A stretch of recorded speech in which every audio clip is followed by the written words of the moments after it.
All right, good evening, ladies and gentlemen. At this time, I'll call into open session this meeting of the Arlington ISD School Board of Trustees on September 21st at 7:04 p.m. Thank you, everyone, for coming out and being with us this evening. We, as tradition, will start our meeting with the opening ceremony. Please join Mr. Hogg in leading us in the Pledge of Allegiance. Please join me in the pledge. I pledge allegiance to the flag of the United States of America and to the republic for which it stands, one nation, under God, indivisible, with liberty and justice for all.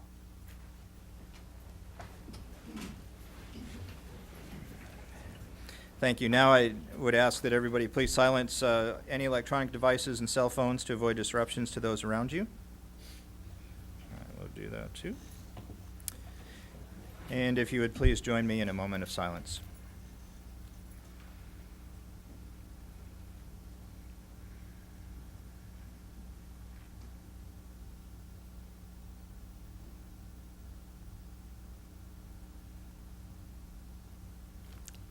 Thank you. All right, let's see. The first item on our agenda this evening is administrative appointments. Dr. Cavazos. Thank you, President Reich. I'd like to recommend that the board appoint the individual discussed in closed session for assistant principal for Barnett Junior High School. Move to approve. Second. Okay, I have a motion to approve by Ms. Hudson, second by Mr. Hibbs. Is there any discussion? Seeing none, please vote. All trustees vote in the affirmative. Dr. Cavazos. Thank you, President Reich. I'd like to introduce the new assistant principal for Barnett Junior High School, Ms. Amber Gomes. Amber attended the University of Texas at Arlington for a Bachelor of Arts in Interdisciplinary Studies, University of Phoenix for her Master of Ed in Administration and Supervision, most recently a 7th grade English teacher at Bowles Junior High School, and has been a kindergarten teaching assistant at Barrymore Elementary. Amber, congratulations and welcome. Thank you. Thank you. Dr. Cavazos, members of the board, President Reich, thank you very much for this opportunity. The opportunity to serve in this district as a leader. I'm very excited. Thank you. This has been a goal for me. This goal has been accomplished through hard work. And not just me, but through the support of family and friends. With my family that's here, my mother, my sisters, my brothers, and my husband. My brother. Also through many leaders that have led me through this process, such as Cindy Elwood and Jeff Province, Vivian Johnson, Fernando Benavides, Tracy Collins, and Scott Katowski. I want to thank them all. I am a product of the school district, and Barnett Junior High is my home. It's where I attended junior high school. So I am excited about helping continue that legacy and helping the Barnett Bears students and staff reach their full potential. I'm excited. Go Bears.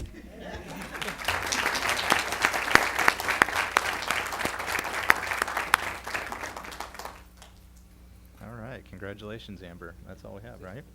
All right, so as is our custom, we ask that you follow Mr. Kale out to the lobby for a receiving line so each of us can meet you and welcome you. If the audience would please let the board go first, we'd appreciate it so that we can take a brief break and get right back to business. So we will come back at 7:20. Thank you.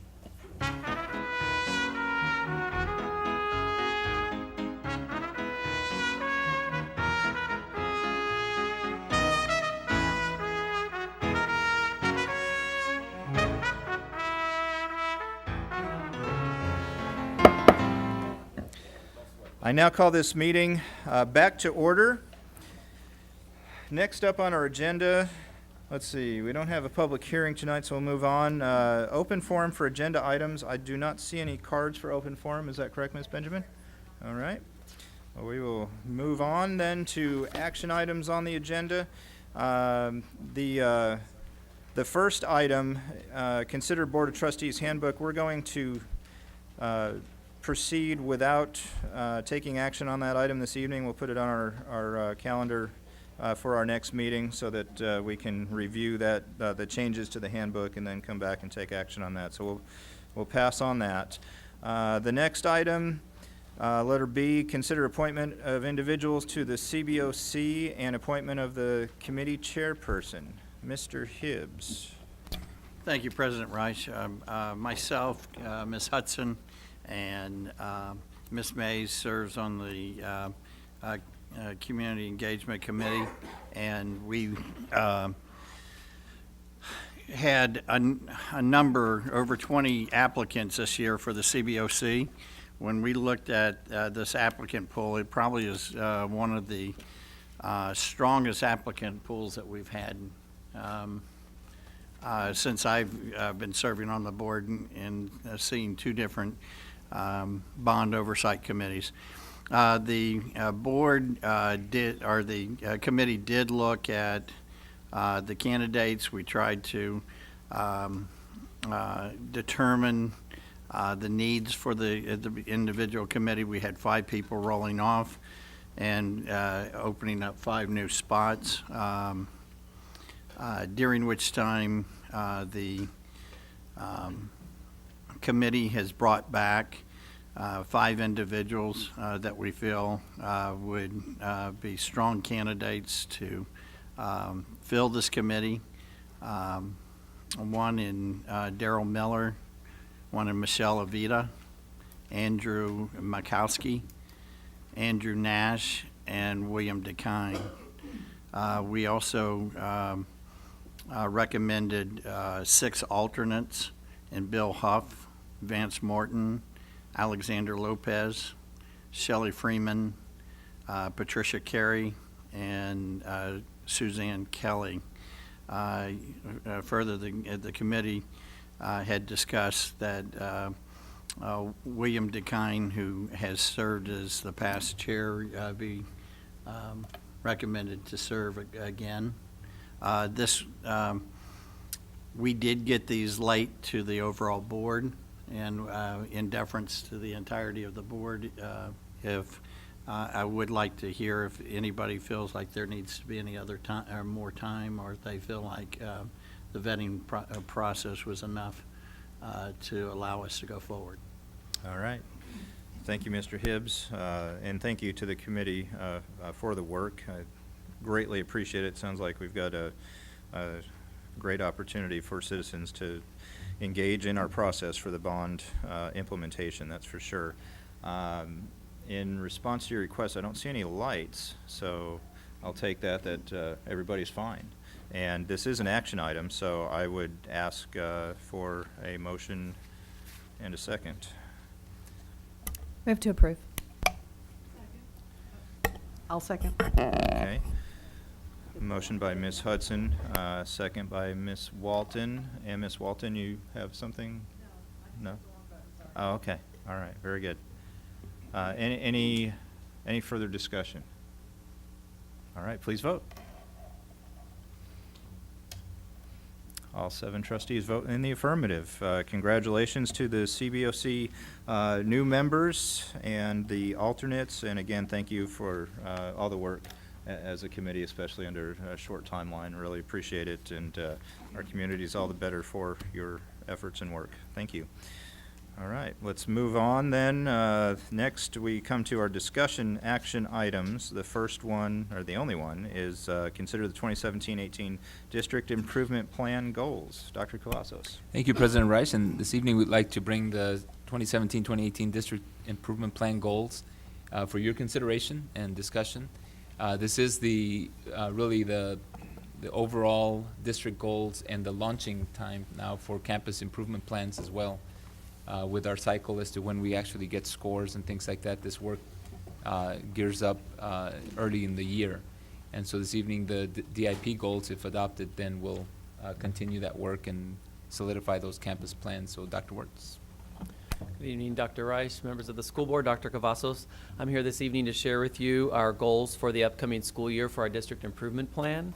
I preface my comments tonight to just share that the district improvement plan is designed to be an improvement plan. It is not a comprehensive look at everything we're working on. But tonight I'll share with you specifically how it's aligned to our strategic plan, what areas of improvement we're striving to make gains in, and then I'll talk a little bit about how that cascades down to the individual campus goals themselves.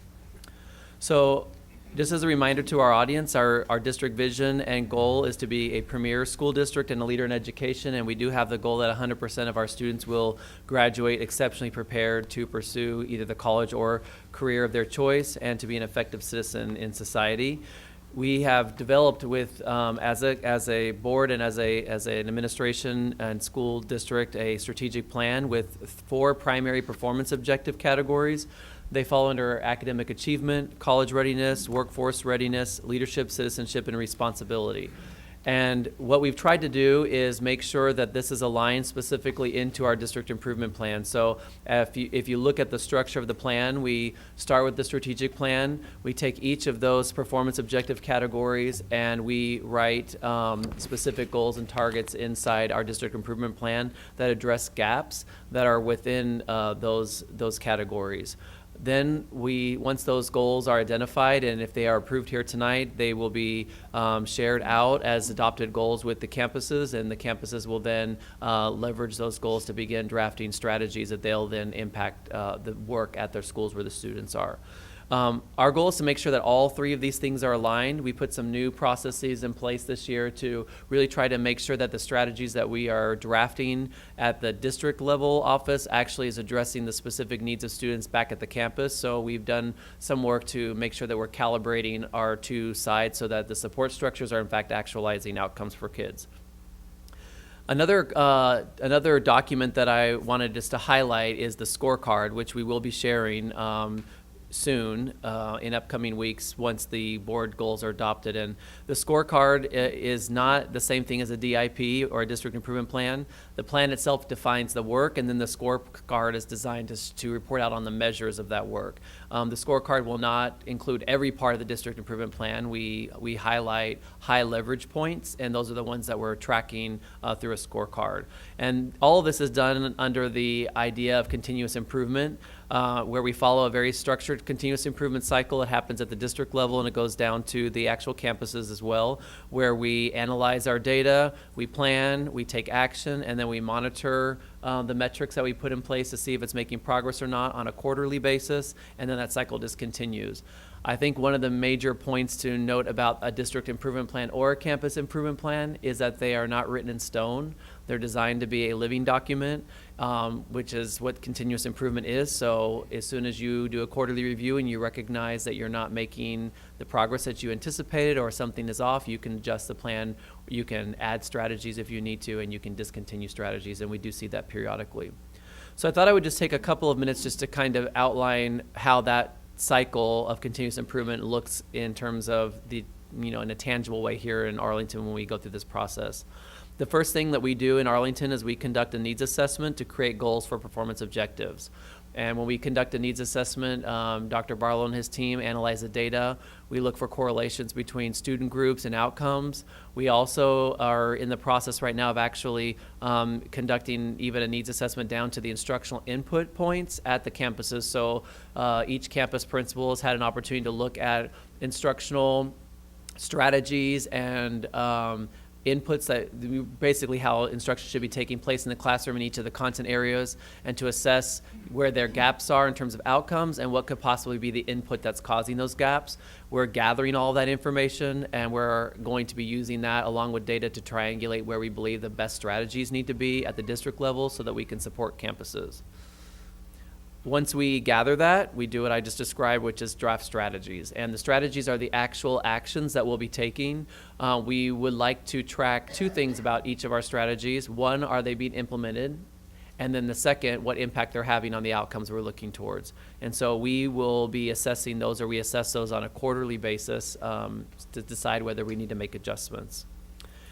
We implement those strategies, and then finally, we, like I said, when we do our quarterly adjustments or we look at our outcomes on a quarterly basis, if we need to make changes, sometimes we may discontinue a practice where we thought it would work and it's not working, and sometimes we'll add to it. This is all in context a little bit around the accountability index system. You're going to find some of our goals are directly related to accountability and some of them are not. The reason being is because there's more to educating a student than the STAR exam, and so the things that are driven by the accountability system, you'll notice they're in the academic goals. You'll also find that some of the measures that we're leveraging in the district improvement plan are the same measures that we have leveraged or that we're monitoring through our strategic plan, so that we're using the same measures to see both points. There are 4 indices in the current accountability system. We have student achievement, which is index 1. Basically, that's just the number of tests given and the number of tests passed. It isn't by content area. It literally is the number of tests passed by the number of tests given or taken by students. We look at student progress, the progress students are making from year to year in terms of their reading assessment, for example, the growth they make from one year to the next in terms of their outcome on their scores. Closing the performance gaps, we look at the lowest performing, the 2 lowest performing student groups against the economically disadvantaged group, and we're looking to see if there's a gap between those 2. And then finally, post-secondary readiness, which is an indicator on how strong the students are passing the assessment and meeting the post-secondary readiness standard. And that's just one of the many factors actually in Index 4. It's a little bit more than that.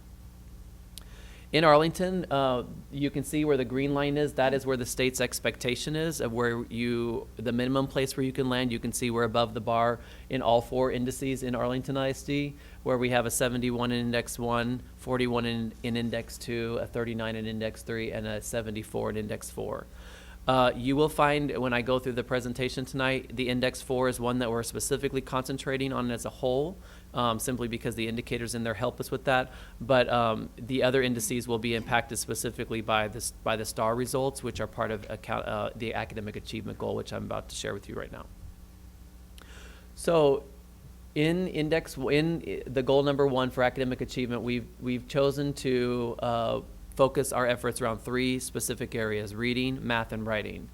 And that's not intended to say that we don't have growth that we want to make in other areas.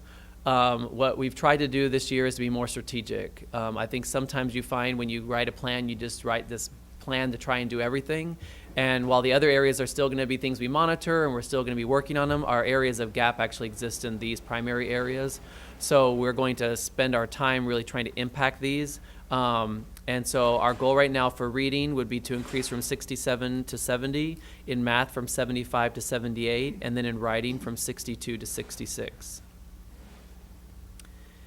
In academic achievement for our primary grades, we don't have any measures at the STAR level, so we're trying to measure specifically how they're growing in reading and math.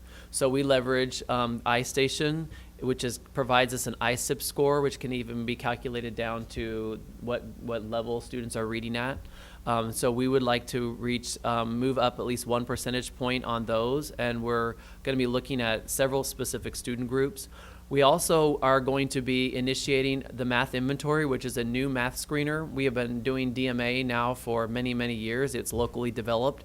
However, DMA is insufficient, and we knew that it wasn't measuring all the building blocks of mathematics to really help us identify what gaps students were experiencing in math so that we could fill them. It really focused on really one strand. And so we piloted it last year, and now we're going to scale this year across the district. And so we'll be measuring a beginning, a middle of year, and an end of year target of proficiency for our K through 2 students and gathering a baseline on how they are doing. For college readiness, we are specifically looking at 2 goals. One is to increase the number of students who are limited English proficient graduating from 75 to 80, and then the percentage of special education students graduating, increasing that from 69 to 75. We also are looking to increase the completion rate of the students who are taking at least the equivalent of 6 credit hours for dual credit AP or IB from 47 to 49, and then also increasing, as I was mentioning earlier, our post-secondary readiness indicator from 74 to 76. Now, part of our workforce, the way we measure the impact we're having on our goal around the workforce readiness is connected to the certification exams that our students are taking after they complete their courses that allow them to become employed citizens. And so we have a goal around a couple of areas around this. One is that we have students that are participating in CTE coursework, but not just taking just a random series of courses. We're looking to see more students take a coherent sequence of courses that lead to a destination point, either some dual credit or with a certification exam at the end of it. And then also increase the percentage of students passing those exams. I will note that this actual passing rate is pretty high. We have 86% of our kids that are taking those exams passing them. We decided to leave it in our DIP because it's such an area of focus in terms of our work right now. Each year we administer 4 assessments.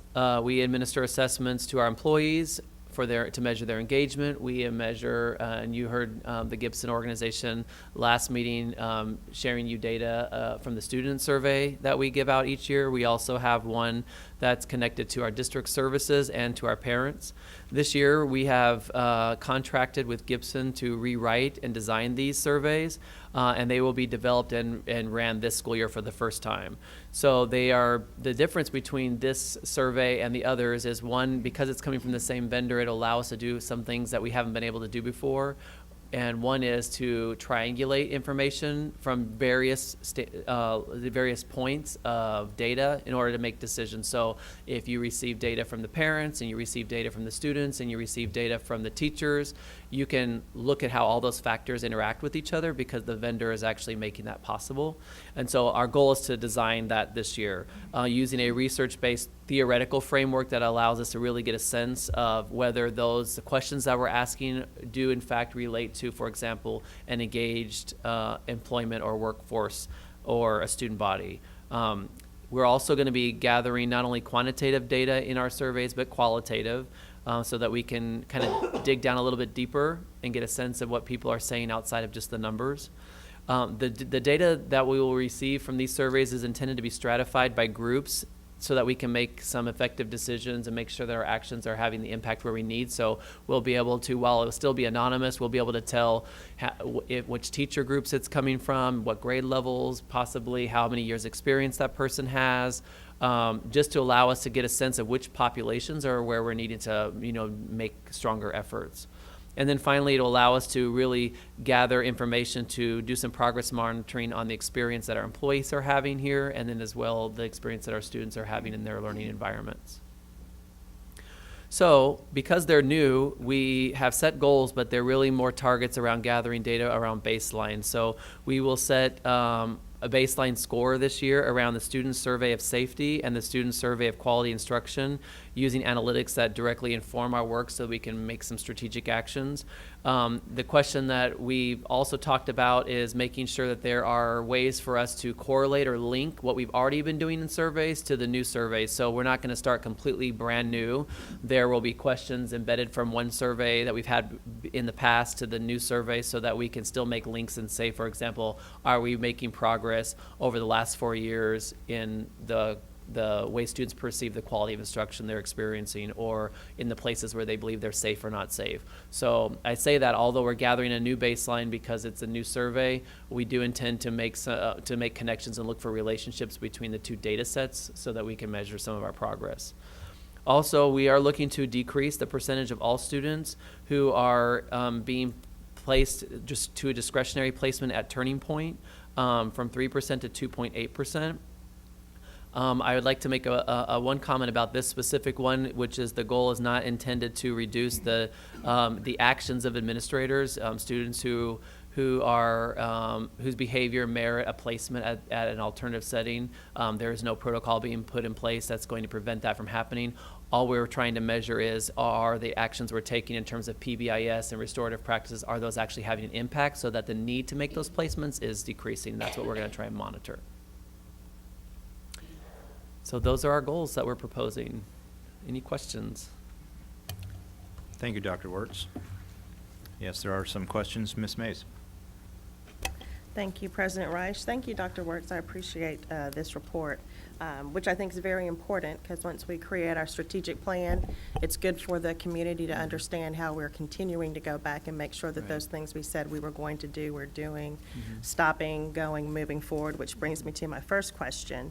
When you talked about meeting on the quarterly basis and readjusting discontinuing or continuing any practices we have. Can you give me like one example of maybe a discontinued practice? I'm trying to think at the district level. I know at campuses there were strategies that were discontinued. I don't remember a specific one that we discontinued from our conversations. Do you, Jacqueline? I don't remember us discontinued one specifically Okay. from the district level from last year. I But do you- know there were some campuses that discontinued some because I saw some of theirs, but I couldn't tell you what it was off the top of my head. Okay.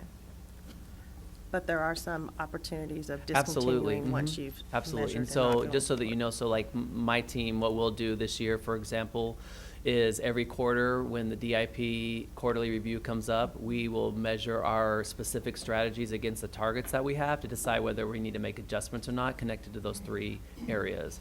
And so there may be an opportunity for us to actually stop doing something if it's not working, if it's not actually moving us in the direction that we're trying to do. Yeah. Okay. And if that's the case, about how long does that take? To How discontinue? many quarterly meetings of noticing that it's not doing with that? It really normally depends take? on judgment. It depends on the strategy. So sometimes strategy takes time. So I'll give you a real Right. general idea. So one of the things that we're implementing this year for writing is a program called Empowering Writers. Some schools have done it in the past. We're going to take it to across the district. We've been doing lots of training on it. So we have to be able to do a couple things. So what we're going to put in place is not just measuring whether it's making a difference in terms of our CA results, but also what we have to look for is it being implemented with fidelity. So some of the things that sometimes you can't make a discontinuance right away because you have to measure those 2 things first, right? You have to make sure that the data coming back from the CAs is actually speaking to whether it's making improvement or not in the classroom, but then also whether it's because it's being done right and with fidelity. So one of the things that we're going to do as our team is develop tools to help us monitor that in the classroom to get a sense is it actually happening the way it's designed? And if it's not, where does additional professional learning need to take place? The other thing I think that you have to point out is when you're putting strategies in place that are affecting adult practice in the classroom, that takes time. People have to practice, and so you have to be careful about changing your course too quickly. If the strategy is really about changing practice, because people, teachers, and all of us as adults, we don't change our practice that fast, and it takes lots of time and coaching and effort. So we have to kind of keep all of that in mind too. So I wouldn't say that we probably would make any adjustments to discontinue something unless it was really drastic after the first quarter, but after 2 quarters of a semester, you might ask yourself some questions. Yeah. Okay. And also, I think this would be good information for the next end of our 5 years of our strategic plan, and Mhm. creating a new strategic plan is to get that information back Right. to see how we may need to adjust our strategic plan Right. as a whole. Another question I had, on the accountability index system, for closing the gap, you stated that you're looking at the 2 lowest performing groups and comparing that to the economically disadvantaged group. Mhm.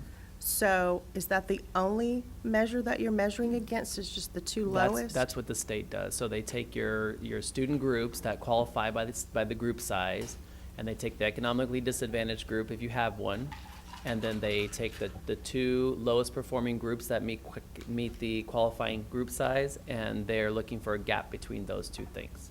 Okay. Yeah. Do we ever go outside of the box and look at the gap and how maybe we could close the gap between maybe if we need to use the economically disadvantaged group and another group? Well, they do have safeguards put in place, which have minimum expectations for group sizes in terms of performance across the board, for that very reason, to make sure that there aren't some student populations who are kind of outliers. And so as a district, we try to look and see where all of our kids are performing to close the gap, because you really don't want gaps between student groups, and you don't want gaps between the all students combined and in a specific student group. And so, yeah, we do that at the district level, but the state only measures it in a very specific way on that, in that one. Right, yeah. right. And that's why I love that the AISD is going to be premier, because we're going to do more than just the minimum. So if I use an example where the lowest 2 and that gap closed, then what would you do? Say your question one more time? If the gap closed between the lowest 2 and the economically disadvantaged group, then are we saying we're good? Would we go another step then?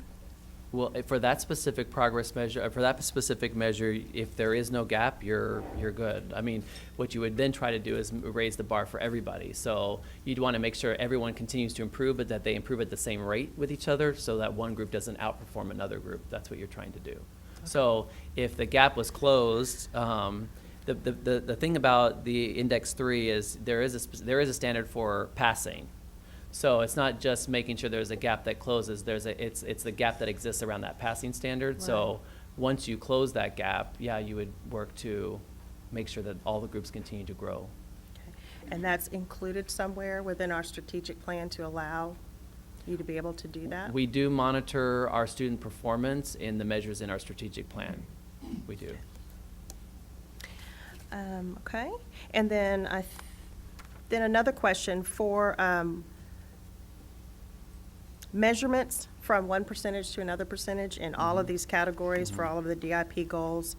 How do you set what percentage you want to increase? How do you come up with that measured So amount? what we did is we looked at our strategic plan target, which is based on percentiles. And we decided, what we looked at, it says what percentage points would actually be necessary in order for you to increase the percentile that you're looking for. So in our situation, to move ourselves from 1% to the next, like which we have in the strategic plan, we would have to increase by at least 1%. But you're going to notice our targets are above 1%, and that's because it really came down to, in some ways, a subjective call by the team to say 1% wasn't going to be enough for us because the gap was, the level of performance was not where we want it to be. So you'll notice, for example, in writing, we went from 62% to 66%, and that's because 1% wouldn't get us to the mark we were actually looking for anyways, and so because we're putting so many things in place next year around writing, we went ahead and shot for 4. But the actual percentage to move in the percentile targets that we're looking for is really, it really only needed to be 1%. Okay. Yeah. Okay. On the survey instruments, is part of what Gibson is rewriting for the new surveys, were they able to find a way for the non-duplication of the surveys? I think that was a question that we had asked before. We're still in the process of designing that. We haven't answered that question yet, but you're Is that talking a about question the that's gonna fact be that posed? we Yeah, will so- put that in so, place. Stephen, yes. the expectation, and that's how we Yeah. did our RFP, was that there would be an identifier. And not identifier to identify the person. I know that sounds like I'm contradicting there, but it's an identifier to ensure that one person gets a code and they don't duplicate and things like that. So to ensure that that's reduced to a large extent, if not eliminated. Okay. Okay, those are my questions. Okay. Thank you. Thank you, Ms. Mays. Ms. Walton? Thank you, President Reich. I just want to go to the Goal 4, Leadership, Citizenship, Responsibility, and the third objective there. And I was very, very happy to hear you say that this was not to be interpreted by any administrator as that they were being limited in any way as far as referring students to Turning Point. And I think that's very important, and I hope that that will be stressed from all quarters, because if a child needs that special help that Turning Point can give them, and our programs are really good, then that's where they need to be, whether it breaks up our, goal or not. So I'm hopeful that we can do both. Okay. And I'm hearing really good things about the restorative practices. That is kind of a way to help prevent some student getting into so much trouble that, so I understand we've only piloted that in one of our high school clusters, is that Lamar. correct? At Lamar. Lamar, So, are there plans then this year to expand that? Can you tell me anything about that? I think the goal right now is to examine the areas where it's making a difference. The thing about restorative practices is designed to address what we call tier 2 and tier 3 behaviors, not the behaviors that would typically happen in a typical environment. And so for schools who exhibit that need, just like in the Lamar network, at that point we would consider expanding strategically to those places, but it's not necessarily something we would just go across to scale. It would depend upon whether there's need or not. Some schools have a greater need around tier 2 and 3 behaviors, and other schools don't experience it as much, so it's more about strategic expansion.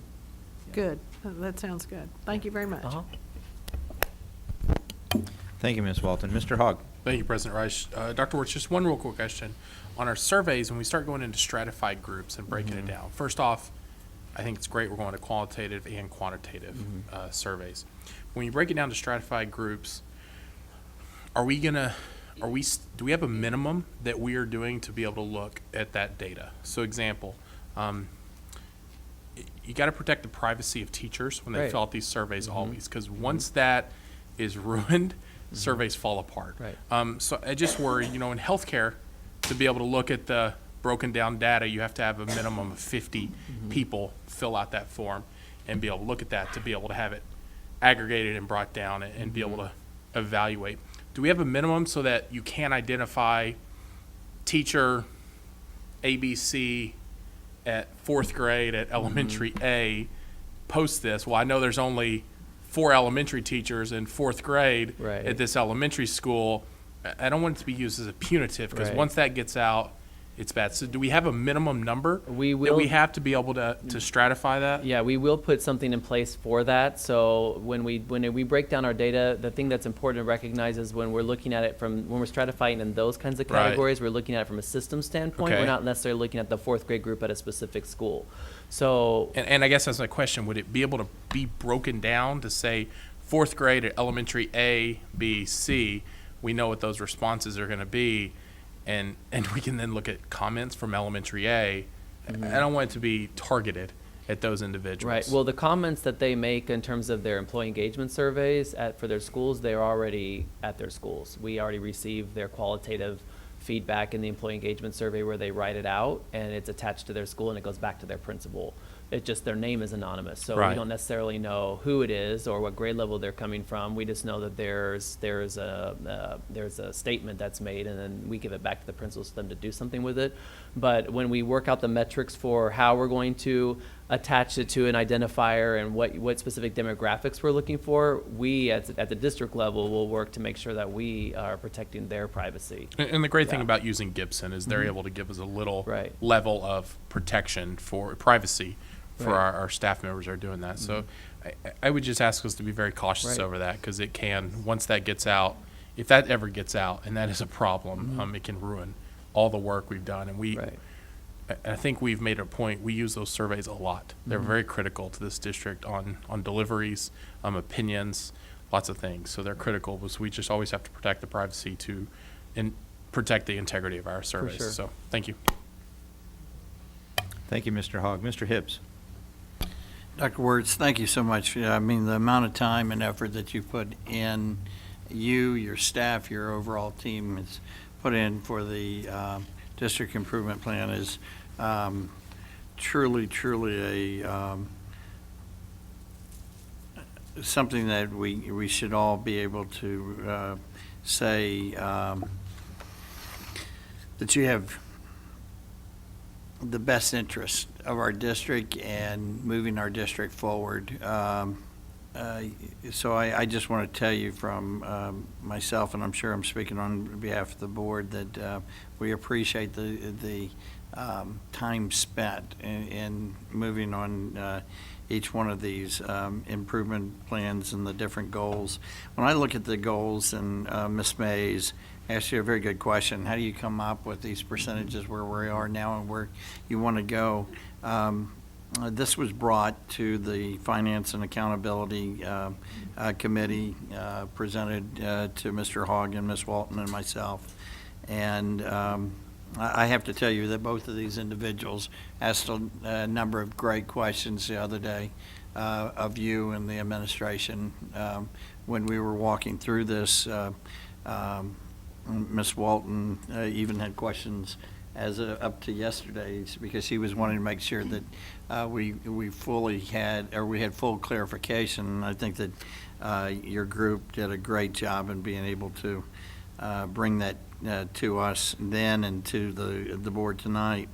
When I look at these numbers, though, I'm so impressed that it's recognized by the administration that, a 1%, in some cases, that could be a stretch, but if it's not getting us to the point of where we have as our ultimate goals, where we need to be meeting as a district, you've taken it out 3 points, 4 points, even to 5 points in many cases, and strategically or statistically, when you get out to 4 or 5% movement within a short period of time, that's a very difficult thing. So you're really putting it out there, saying that we are going to be aggressive, because we do understand that what's trying to be met is the success for our children.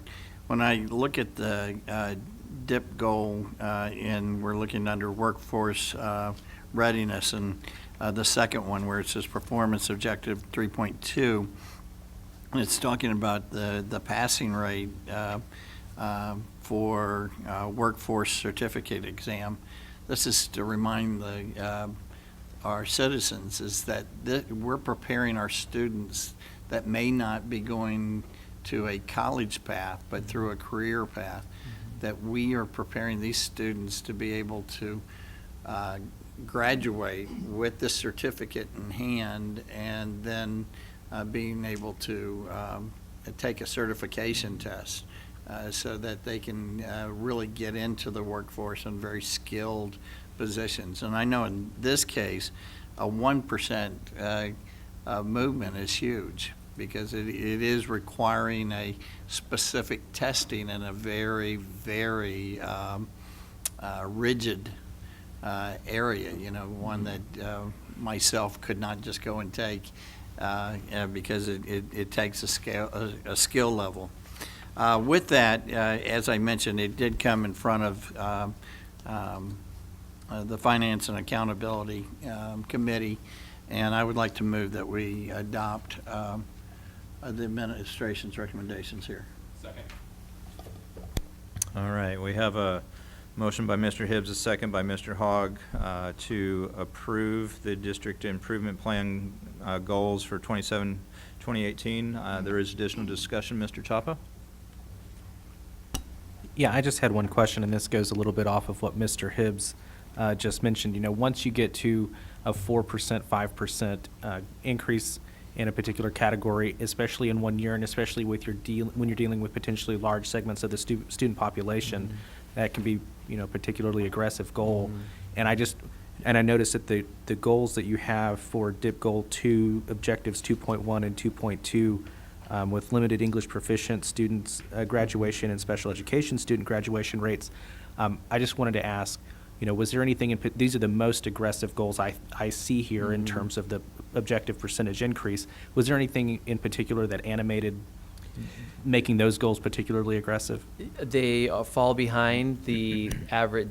So, for example, limited English proficiency is one of our larger student populations in terms of a subgroup that's not necessarily attached to an ethnicity, that is behind the larger group in terms of graduation. So our average graduation rate in Arlington as a whole is a little over 84%, and they're sitting at 75, which is almost a 10-point gap. And so we felt just like there's this moral obligation to really try to make a difference specifically in that student group. And we do have an action plan specifically connected to graduation rates that we've enacted last year, and that we followed up with. Actually had a meeting about it yesterday to try to identify interventions for students who are struggling that we think may not be making the mark in terms of graduation, and then also those that we have coded or are finding drop out and locating where those kids actually are. So these two specific groups are some of our largest gaps in terms of graduation, so we just decided that it was time to hunker down around those two. You'll notice special ed is sitting at 69, which is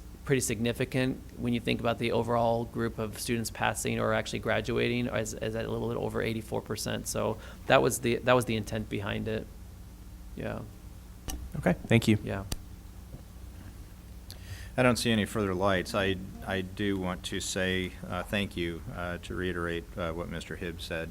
This is great. I look forward to this every year, looking at how far you're pushing, how far we're stretching, and making the targets not just softball goals, but stretching and making those ultimately attainable. And I think by previous scorecards, it has absolutely exhibited that you're not putting softballs out there, that, you look at the red, yellow, greens, our goal obviously is for all greens, but we don't always get there. And so that's just, I think, a testimony to you, Dr. Barlow, everybody on your team, that it's difficult because, as you said, there is a great level of subjectivity that goes into that determination. And with that, you have every opportunity to kind of go, oh, well, we're going to look really good if we just do this.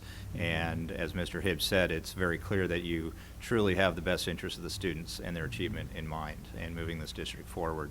Otherwise, we would always see greens, Right. and that wouldn't be acceptable, obviously, to us, to the community. And just thank you for being with high integrity and regard for our students. So I don't see any other lights.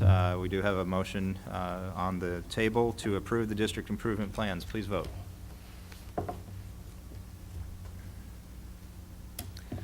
All trustees vote in the affirmative. Motion passes. Thank you. Next, we'll move to items to be withdrawn from the consent agenda. Are there any items to be withdrawn from the consent agenda? Ms. Mays? Yes, President Reich, I would like to withdraw item A, 18-12. Okay. All right, very good. Any other items to be removed, considered separately besides item A, 18-12?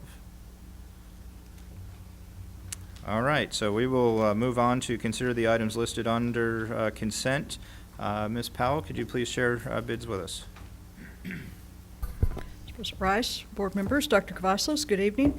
There will be one bid, now that we've pulled 18-12, one bid on the agenda for consideration this evening, and administration is recommending that everyone who submitted on that particular bid, everyone who qualified, be approved.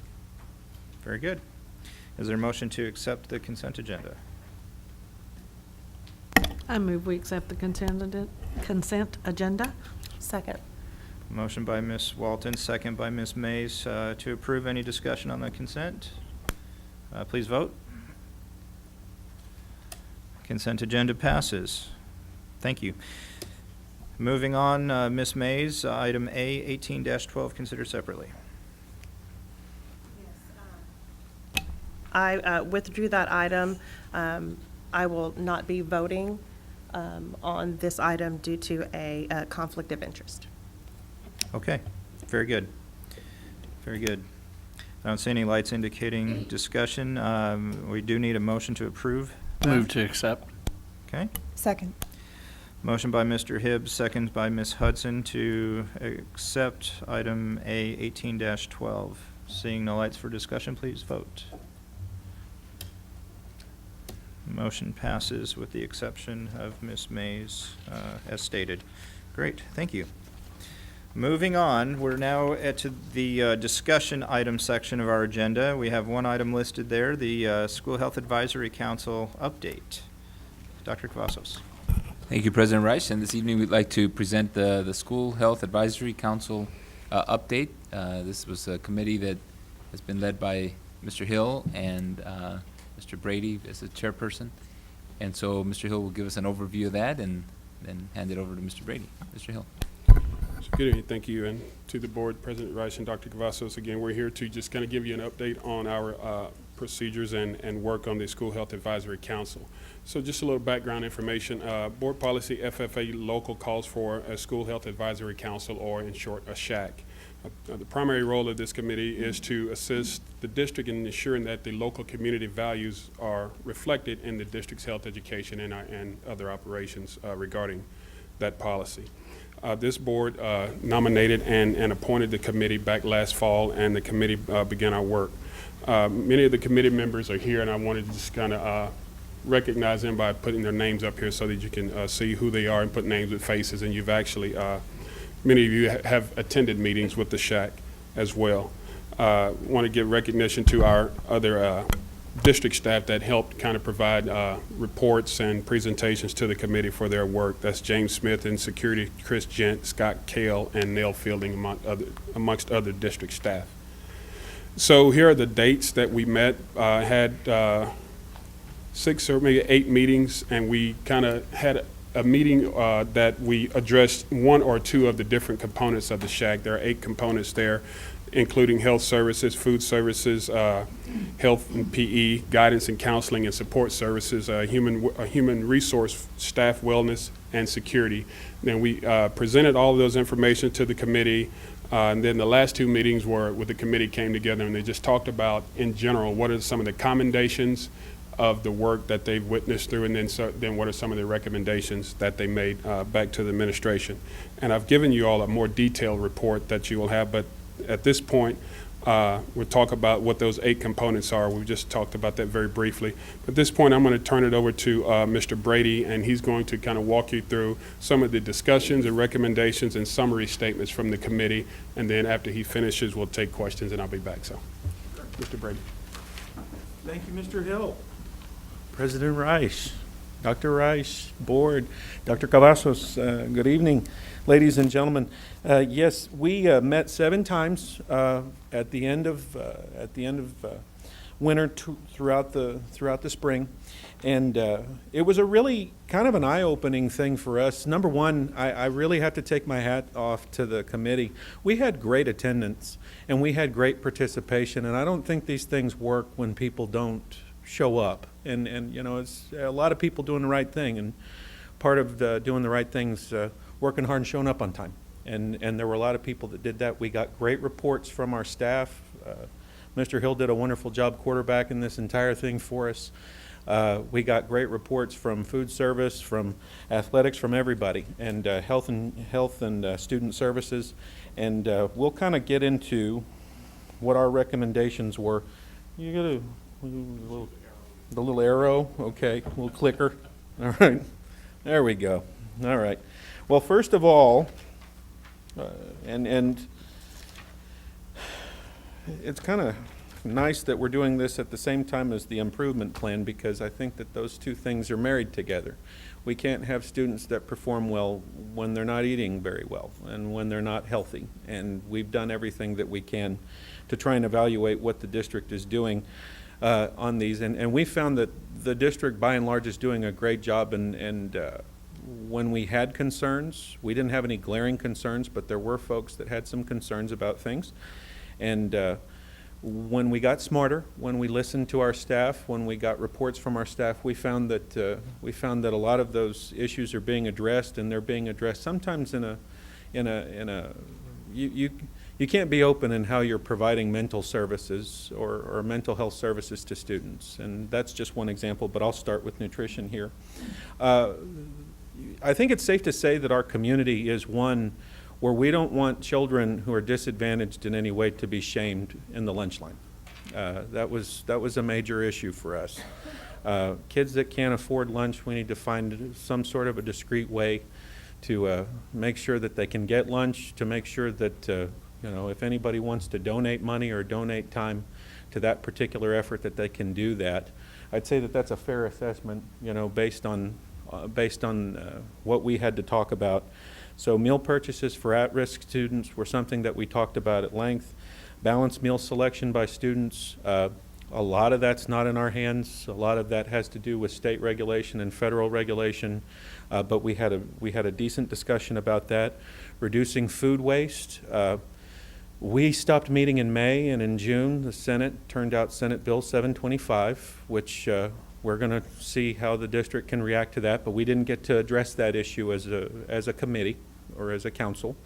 So, and I believe that involves starting up a 501c3 corporation to where we can take food that's not being used and redistribute it to other organizations around town that could possibly use it, Life Shelter, whatnot. So I think that that's a neat option for us, but we didn't get to discuss that. There was a major concern, kids taking oranges and whole, milk that hasn't been opened and just throwing it in the garbage. And as it stands right now, or as it stood at the time, we had no choice. I mean, if it's to qualify as a lunch, it has to have all of those items on it, whether they're going to eat it or not, and that leads to food waste. And hopefully, we'll be able to deal with that a little bit more proactively. Legislature, actually did something right. Sorry. Reducing food waste, food options and taste. We're going to have flavor stations. I think that's a neat idea.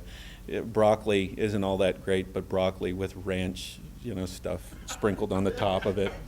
I like ranch. I like ketchup. Hey, I like broccoli all by itself. Yeah, Come that's on. it. We're gonna be doing that, and healthy vending options. That was a big concern for us. I mean, we other than kids being able to go through the line and get just the fringe items, ice cream and whatnot. We want them to, we can't make them do anything, but we certainly want to encourage them to eat as healthy as we can. And overall, we just found that the department does an excellent job. We got a great report, and they really, the ladies and gentlemen that are working in that department, they do so in certain circumstances under very limited means based on what they can provide. They're doing a great job, and their heart's in it. The ability to provide a meal to somebody is an act of love, and we got an awful lot of that from our nutrition services department. Okay, health services. Vision services for students. We're going to partner actively with the Lions Club to make sure that kids that need eyeglasses can get them, to make sure that kids need contacts can get them. First aid training for staff members. We have lots of CPR certifications in the building. I think that the committee came to the assumption that there needs to be a really definite plan in place to where if there is somebody that's having problems and requires CPR, that we know who can provide CPR and where they are. Also, it doesn't take much to get certified. We have health, we have all kinds of, I don't know. I think it would be a nice goal for us, for all of our teachers to be CPR certified. I don't know how feasible that is, but that's not a real difficult or strenuous thing. And the website, I know that there's a lot of things on the website that have to be there. There's a lot of things on the website that by its very nature, it has to be really busy. We can make this a little bit more visible, I think. The health services that we do provide, we need to be better cheerleaders for the services that we're already providing our kids and their parents. Again, we're meeting medical needs. We're meeting the. Yes, ma'am? I just said huge medical needs. Yeah, we're meeting huge medical needs on a day-to-day basis. We have a lot of people that are working hard. Maybe take a poll, see who wishes to be CPR trained. I think that if you've got a class filled with kids that are in possible danger, no matter what, it's not hard, and I can do it. I mean, okay, we'll move on. Healthy and safe school environment. This is one of the ones where a lot of us, we didn't have an awful lot of an idea about what was going on at school, and we had a lot of questions about the healthy and safe school environment. Bullying is a big thing for us, and of course, with the emergence of social media and Twitter and that kind of thing, there's new and inventive ways that people can use to make life difficult for those around them. I think that the schools are doing a great job. We were satisfied by the answers that we heard from our department heads. Their safety drills, I mean, definitely, I think that we're going about that, but I mean, let's make sure that there's an emphasis on safety drills and that everybody can get out of the building in the event of an emergency. And that emergency can also include, it's not necessarily a fire, it can also be a dangerous individual or something horrible happening in the neighborhood, lockdowns, that kind of thing. being able to report to the parents, you know, that this is how we performed on this is how we performed in our security drills, and giving them the peace of mind to know that their kids are good at school and that their kids are being well directed in the event of an emergency. Security officer training also, I don't know how much of a concern that was. I know that we had an awful lot of discussion about it, but I think our security officers are doing a great job. And, you know, of course, our representatives, our SPOs, I mean, we have a wonderful relationship with the Arlington Police Department, and we're lucky to have that. Okay. Counseling and mental health, you know, sometimes these things are cyclical, and there's currently a show on Netflix that figured largely into our conversation, 13 Reasons, about a child who sadly took her own life, and it goes into the reasons why she did that. And it was sad for me, but, you know, particularly Mr. Villarreal, Juan, we had a nice conversation about that, and he actually watched the show, and he was able to talk with us about that and how he feels as an administrator. You know, I had no idea that the district has partnered with local health services providers, and that we have contracts in place, and that when our kids need help, they can get it. They can get out of the building, that their mental and emotional well-being is taken care of, and we need, maybe advertising is the wrong word, but definitely we need our kids and their parents to know that those services are available, because, you know, depression is a real thing, and its effects are real. There were some major concerns with sexual harassment. That was one where we had, I mean, definitely, I think that it could be a bright line thing. I think that the expectation, obviously, is that sexual harassment is not accepted, but you know, letting the parents know that this kind of behavior is absolutely unacceptable, and that the police are going to get involved when something like this happens. We don't need anything like that happening at our schools.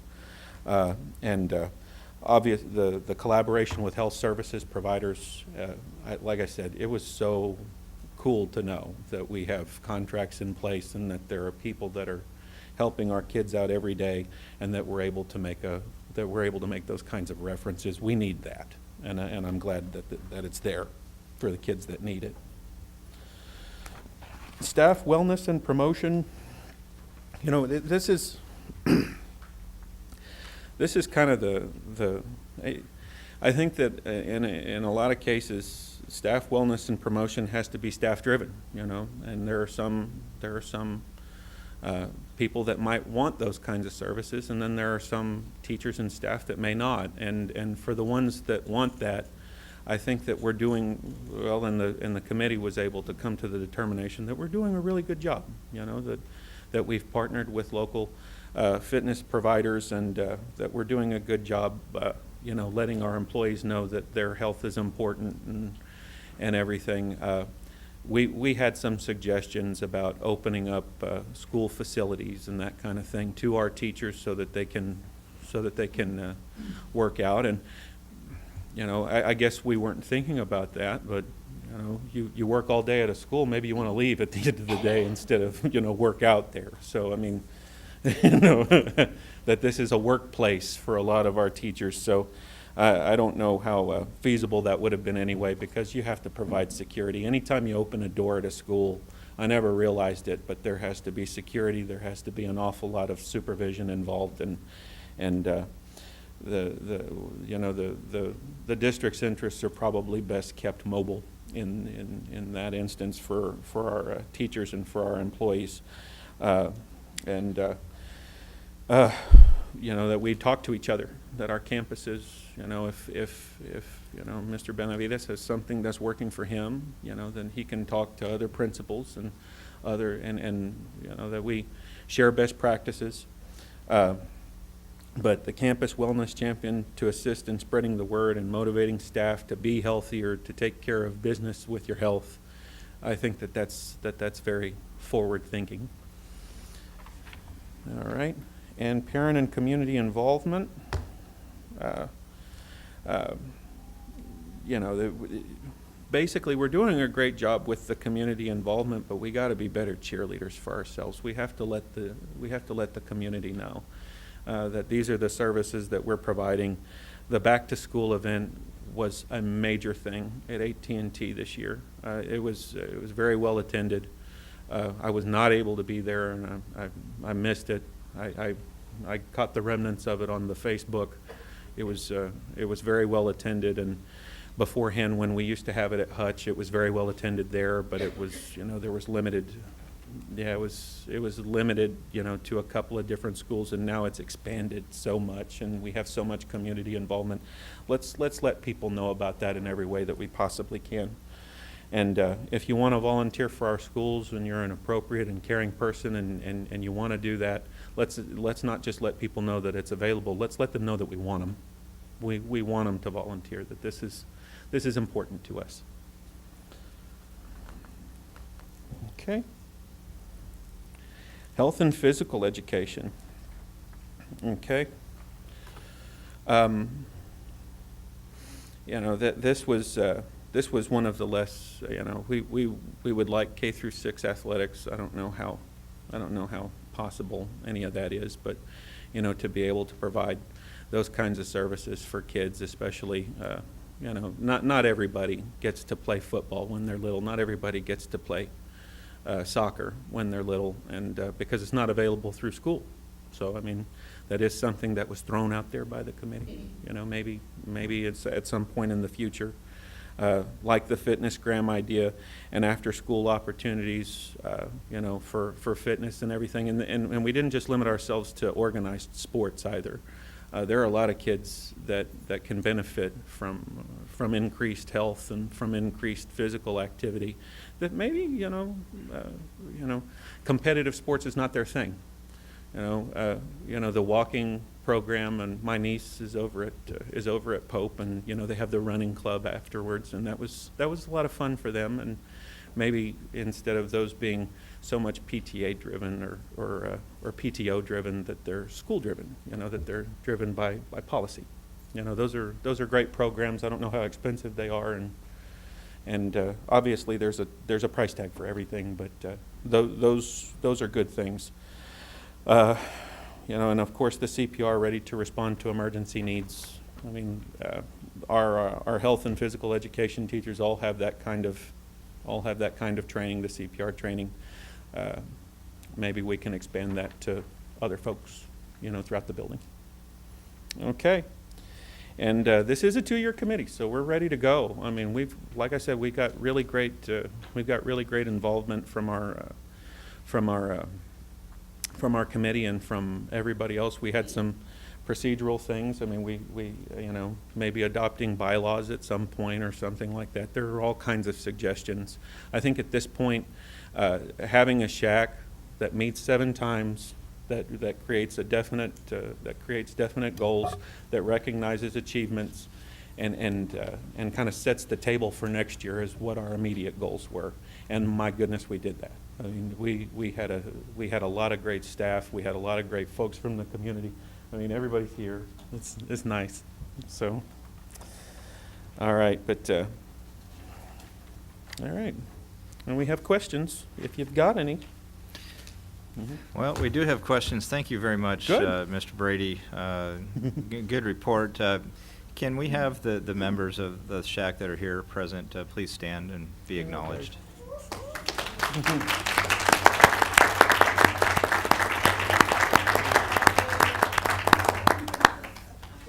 You can, yeah. Make us all stand up. Thank you all. Thank you all for your dedication, your attendance. I was able to attend a few of the meetings, and you guys, you didn't cut any slack on admin. You asked tough questions. You were open, honest, brought up important concerns, and I do believe through hearing what Mr. Brady said, they were adequately addressed. But thank you for being on the committee. It's very important, and I hope it sounds like the process is a good process, being our our very first year in doing this. Could be some bumps and you're kind of guinea pigs, so thank you for pardon our progress, I'll say. So with that, I'll relinquish the floor. First is Mr. Hibbs, please. Thank you, President Reich. I too want to thank the committee. Myself, Ms. Hudson, who just stepped out, and Ms. Mays are the new committee that has oversight to your efforts. And I know that this has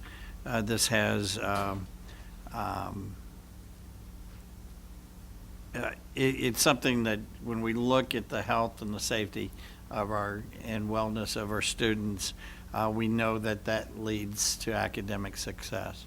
And your efforts are nothing short than spot on to help us ensure that we're offering our students every opportunity to be successful and meet their needs. You know, as we go through each one of the slides,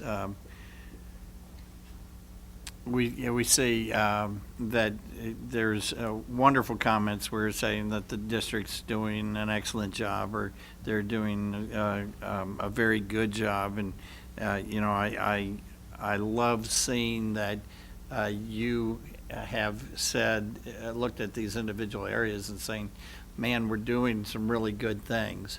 As you go into your second year of service, a couple of things I would like to just challenge you to continue to do, because I think that you did it here. Mr. Brady was able to meet with our committee just in the last week and look over some different things. And one thing, when we were talking about CPR was saying we need to make sure that, ensure that we have people that are trained with CPR on every hallway. And some of the things that we were able to start looking at and thinking about is that, especially at the high school levels, our coaches, primarily almost all of our coaches are trained with CPR, and they're biology teachers, English teachers, history teachers and such. So, you know, there are in many cases that's staggered. You know, it gets fewer and fewer when it gets down to the elementary ranks. But those type of suggestions to us are things that, you know, sometimes you would think come natural, but really, until you start being able to get into the, you know, as they say, pushing through the weeds, do you really get to get these aha moments?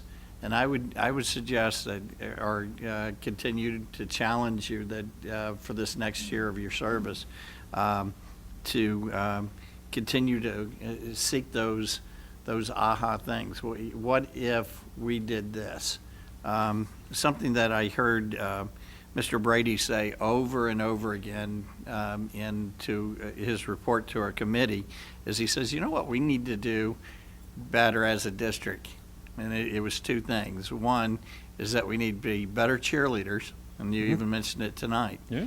You know, that we need to be cheerleaders about some of the things that we're doing, because the AISD offers some amazing things that necessarily are not offered in other districts. The second thing is being better communicators of what is offered. So from as a board standpoint, I think that should be a challenge to us, is absolutely, you know, let's focus in and how can we be better communicators of some of the things that they witness that's being offered that was new to them. And if it's new to a committee that's active and engaged in our school system, how many of our just constituents or people, stakeholders in our district are missing certain things? So again, I appreciate your time. I look forward to being able to come in and sit in some of the meetings this next year. And again, you're doing a service that's strictly voluntary, and we could not be any more appreciative. Thank you, Mr. Hibbs. Mrs. Mays. Thank you, President Reich. I won't repeat the things that have been said already, but I do want to say that from sitting in a few of y'all's meetings, animation was definitely there. You talk about health, y'all made it fun, but on a very serious note, the questions that y'all raised, the experience that every single one of y'all brought to the table was amazing and is exactly what we're looking for when we create these board committees. One of the charges, or the charge, says to make sure that y'all are bringing in the local community ideas, and I definitely think that y'all did that, and I really appreciate that. Love being challenged, love the questions that y'all raise, because if you're thinking it, other people are thinking it. So with that being said, Charles, one of the things that you said was a lot of times y'all had concerns and questions that were asked. So if you got those questions or concerns answered, then I would ask y'all to spread that word too, because if you have that concern, I promise other people in the community do too. Absolutely. So now that you've got that knowledge of how the district is handling those things, I ask you to make sure that you spread that to your friends, colleagues, and the community as well. For the next year, and just a couple things I just want to point out that I think is really important, particularly having a child in school, the things that I get to hear when I come home late at night, particularly with bullying. I think one thing that I've noticed, and this is through talking with other parents on my campus, is I think the definition of bullying is what causes a lot of gray areas. What someone may do to my child, I may consider that bullying, and someone else may not, even the person doing the perpetration may not think that that's bullying. So I really want to see how y'all want to address, how do we truly define bullying? Not from the dictionary, but how do we define it so that if someone is doing it, they know that that's bullying, particularly in some of those areas that seem gray.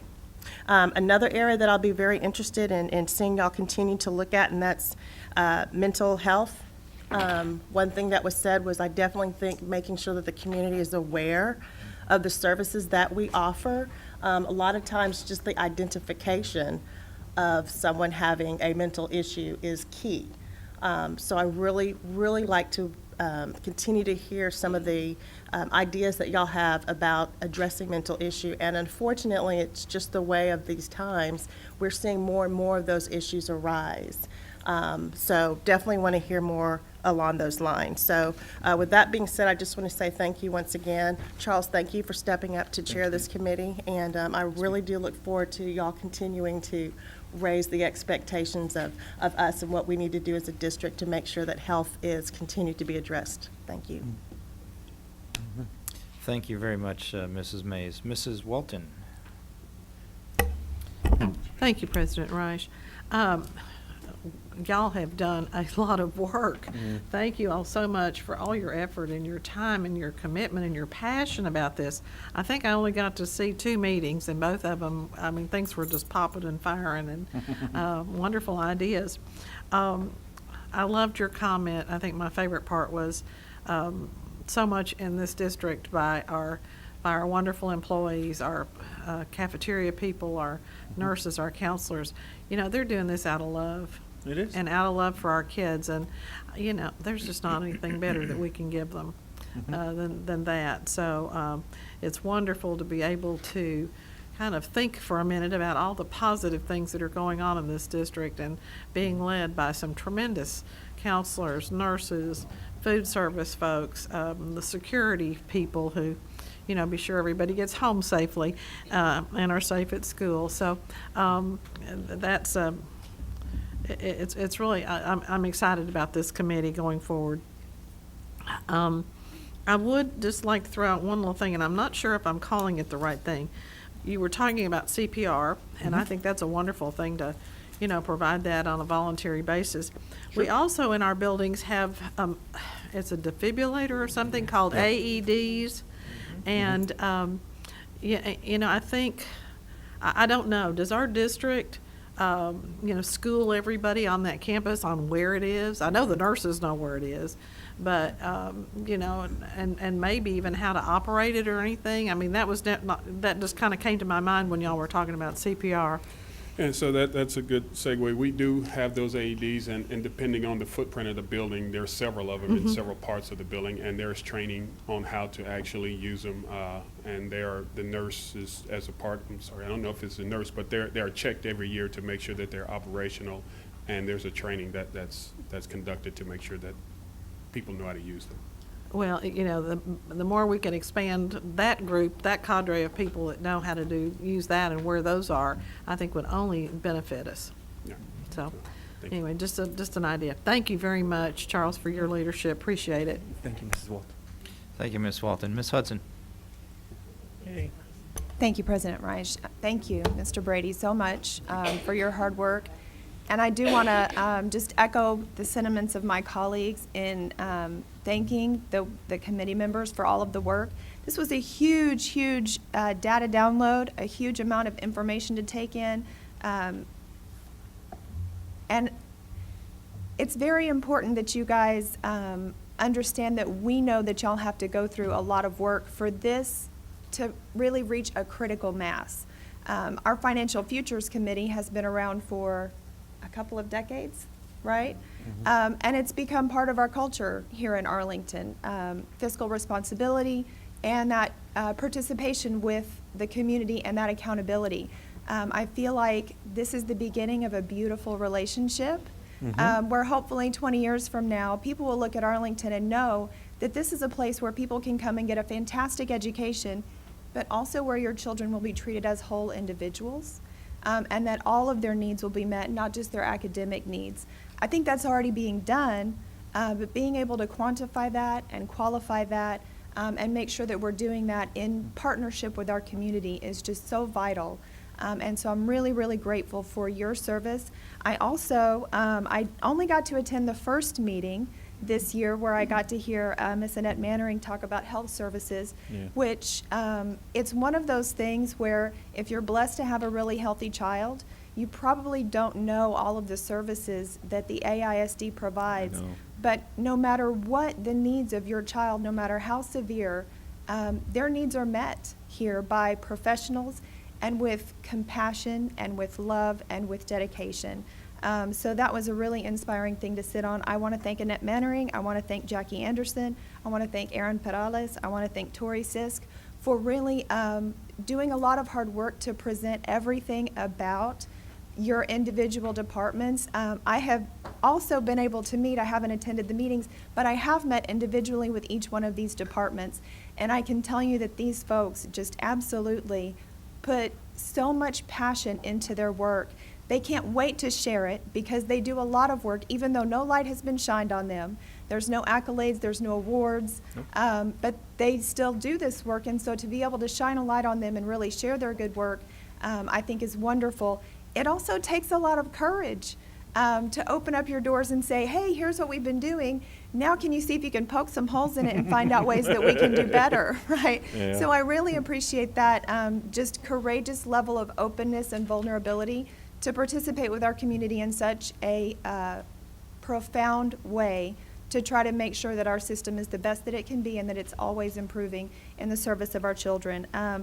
As a parent, especially working parents, when you drop your kids off at school, a lot of times the people at that school are going to see your kids more during that week than you will.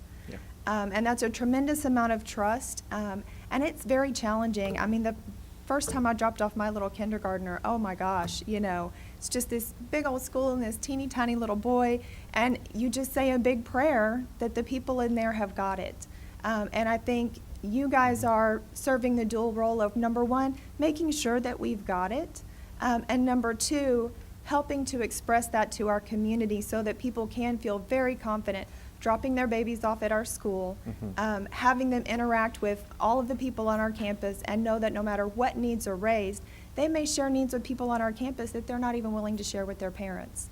But that those needs will be met and those students will be cared for, and I think that is so important. Just some things going forward that I really hope to hear about are ways that we can quantify and qualify the work that's being done in some of these departments.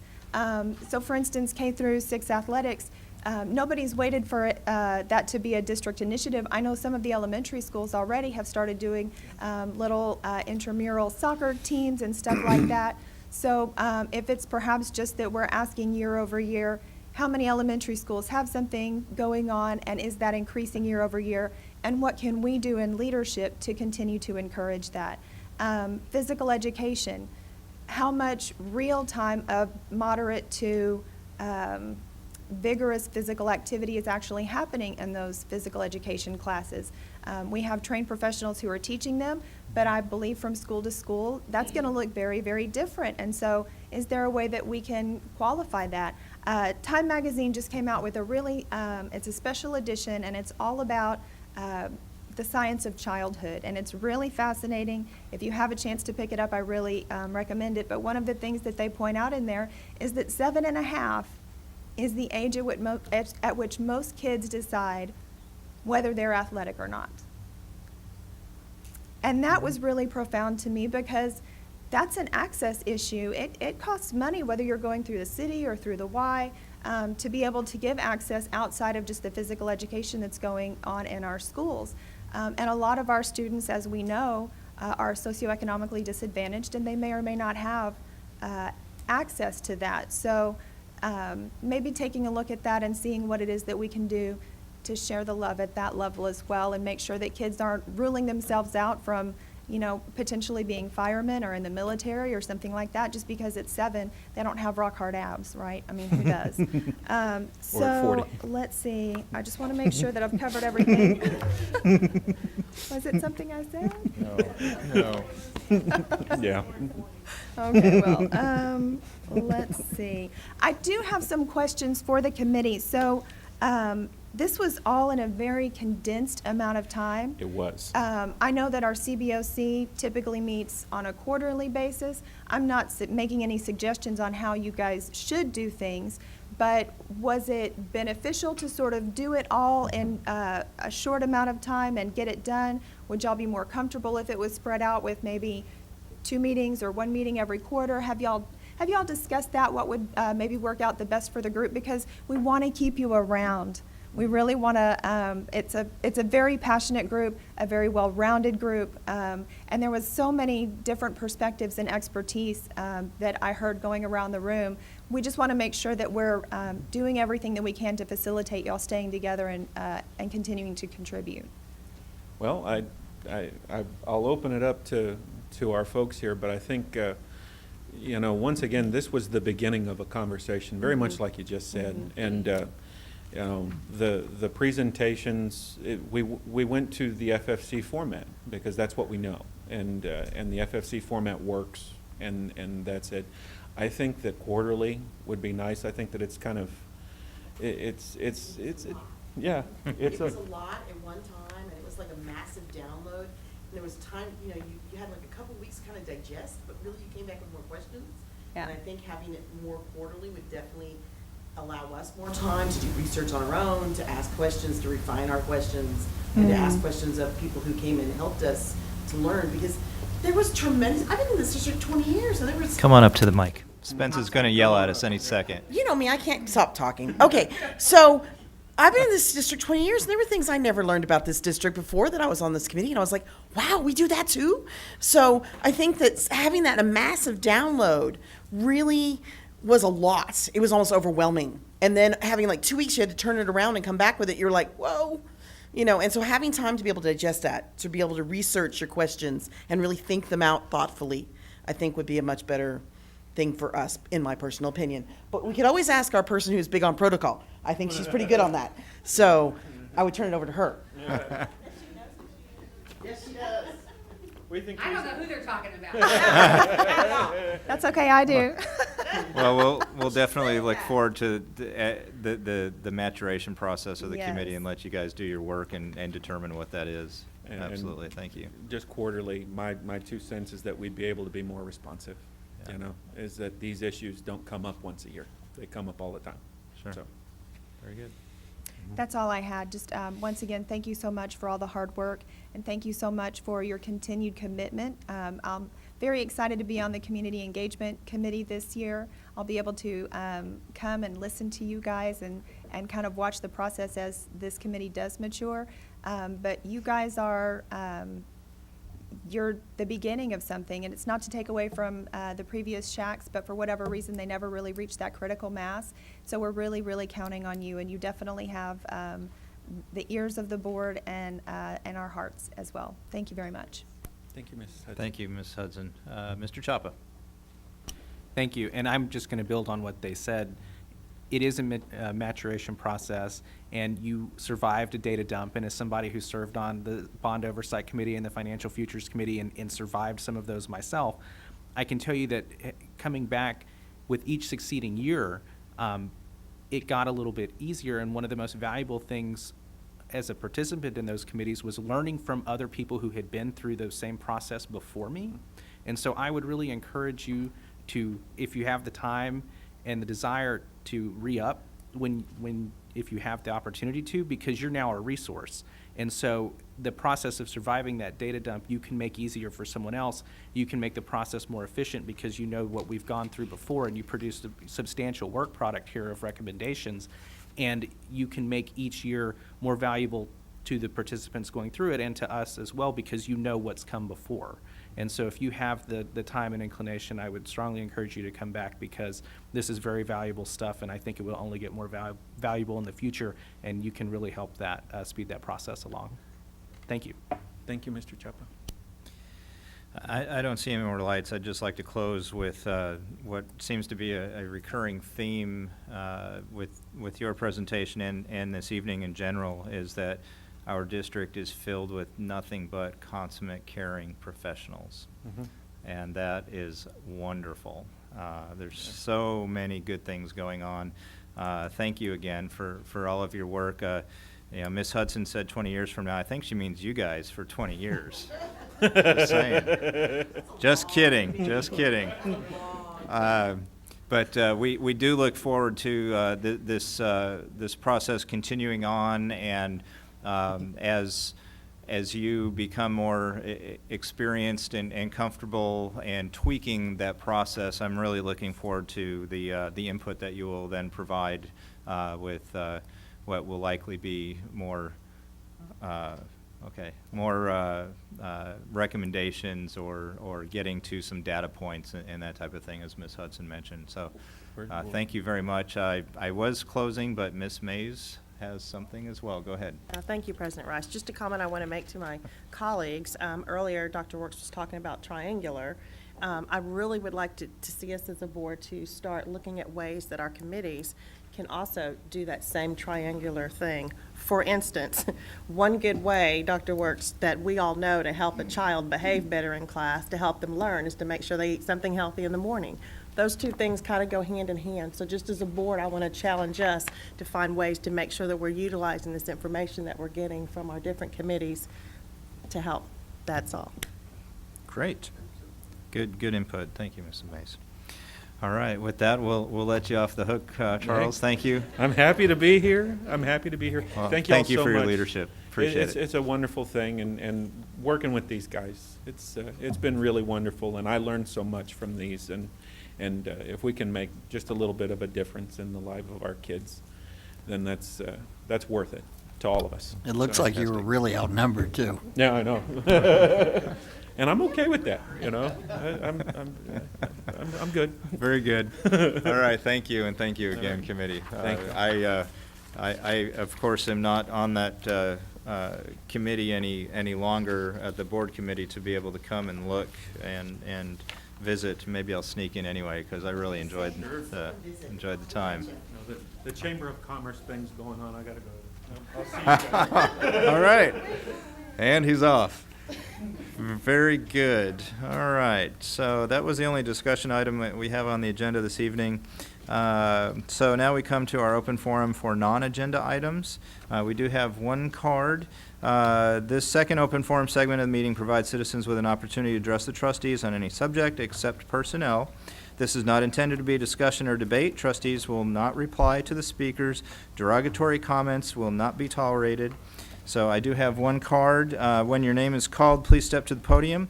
You'll have 5 minutes to speak. A lighted timer on the podium will assist you in pacing your presentation. A yellow light will illuminate when there is 1 minute left for you to complete your presentation. When the red light comes on and the buzzer sounds, please end your presentation. And we have Mr. Luis Castillo. The subject is emails and business practice. Mr. Castillo. Good evening, Board President Wright and Dr. Cavazos and staff, board members.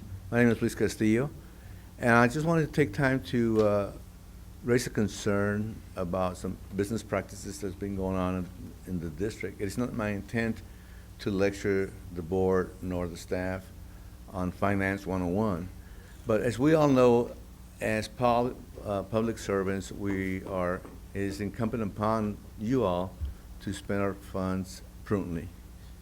There's been this business practice going on for quite some time here in the school district that really concerns me. And I'm just, it baffles my mind that how does it go beyond a very competent finance department led by Ms. Powell, or how does it go beyond the Future Financials Committee? And I'm talking about the practice of buying prime real estate and for the school district use. You know, unlike in the private business, you know, I know we have some business-minded people here on the board, where you make an investment, you can measure your return on investment, your ROI. In public projects, you know, there's no such thing because most projects, there's no revenue coming in. There's only just the costs. So there is such a thing as the least cost alternative, that you look at achieving your goal, but at the least cost possible. And I don't see that happening with the board. And for example, more recently, the Eastern Star acreage that the school district bought for $5 million or something like that. That property generated, as it was, and it's in the prime business district area, that generated about $240,000 in tax revenue per year, as is. So if we assume that it will stay stable for the next 30 years, you know, the district lost about $7 million in property tax by the fact that the school district bought the property. So the district takes property, prime property, I'm gonna add, off the tax rolls, and then incurs an expense to buy the property for $5 million, and then to maintain it. And this is nothing against the Fine Arts Center or athletic, you know, complex. This is about those business decisions that the board is making that I kind of question as to the logic. It goes against, you know, being prudently spending our money. You know, was that the least cost alternative? You know, so I kind of questions, you know, what's going on here. The PD Center was another venture that the board, another property that the board bought. It used to be a movie theater thing, but regardless of what it was prime real estate, generating property tax. School district buys it, takes it off the property tax rolls, and then spends money to buy it and to maintain it. The office complex over in Lamar, another example. So all this kind of question the logic behind it, and I know that we have very competent finance people on board, and we have a Future Financials Committee. So what's happening here? How are these things going beyond that?